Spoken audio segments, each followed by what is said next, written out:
তার জীবনটা প্রশান্তিময় হোক, তার জীবনে টেনশন না থাক, ঝামেলা না থাক, হ্যাঁ, যন্ত্রণা না থাক, আবার থাকলেও যেন এগুলো আল্লাহ পাক কাটিয়ে দেন।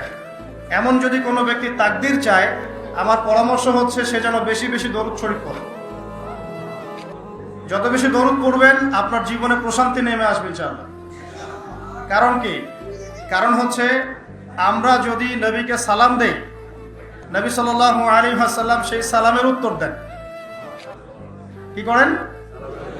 কিভাবে দেন সেটা আল্লাহ জানেন, আমরা ব্যাখ্যা করতে পারবো না। কোরআন হাদিসে এমন কিছু বিষয় আছে যেগুলো ব্যাখ্যা করার দরকার নাই।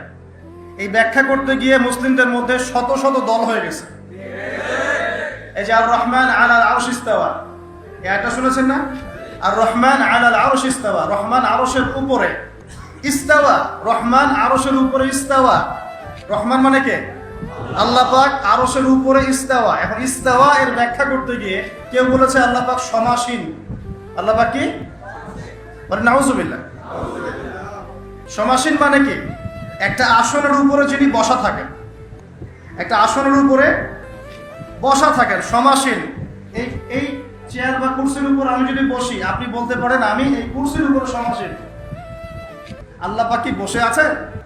তাহলে যে ইস্তাওয়া এর অর্থ যে করলেন সমাসীন, এটা কুফরি হয়ে গেল না? ইস্তাওয়াকে ইস্তাওয়ার জায়গায় ছেড়ে দেন। আল্লাহ পাক আরশের উপরে ইস্তাওয়া, আল্লাহ তার জাত এবং সিফাত অনুযায়ী যেভাবে থাকার সেভাবে আছেন। আমার ব্যাখ্যা করার প্রয়োজন আছে? ব্যাস, এই ব্যাখ্যাগুলো করতে গিয়ে সমাজে দলে দলে বিভক্ত হয়ে গেছে। প্রত্যেকেই বলছে আমারটাই সহি, আমারটাই কি, আর অন্যটা বাতিল। তো এই কাজগুলো করতে যাবেন না। কিছু কিছু টার্ম আছে কোরআন সুন্নাহ, এগুলোকে ওই জায়গায় ছেড়ে দিতে হয়। রাসূল সাল্লাল্লাহু আলাইহি ওয়াসাল্লাম কিভাবে সালামের উত্তর দেন আমার তো ব্যাখ্যা করার দরকার নেই। আল্লাহ পাক যেভাবে তাকে তৌফিক দেন সেভাবেই তিনি উত্তর দেন।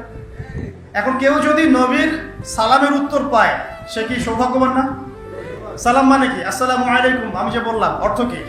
আপনাদের সবার উপরে আল্লাহর শান্তি রহমত বর্ষিত হোক, তাই তো? এখন ওয়া আলাইকুমুস সালাম অর্থ কি? আপনার উপরেও আল্লাহ পাকের শান্তি এবং রহমত বর্ষিত হোক। ওয়া রাহমাতুল্লাহি ওয়া বারাকাতুহু। আচ্ছা, এখন নবী সাল্লাল্লাহু আলাইহি ওয়াসাল্লাম যদি কাউকে সালাম দেন বা সালামের উত্তর দেন, তাহলে অর্থ কি আসবে? তোমার উপরেও শান্তি বর্ষিত হোক। আর নবী যদি কারোর জন্য শান্তির দোয়া করেন, তার জীবনটা শান্তি হবে না?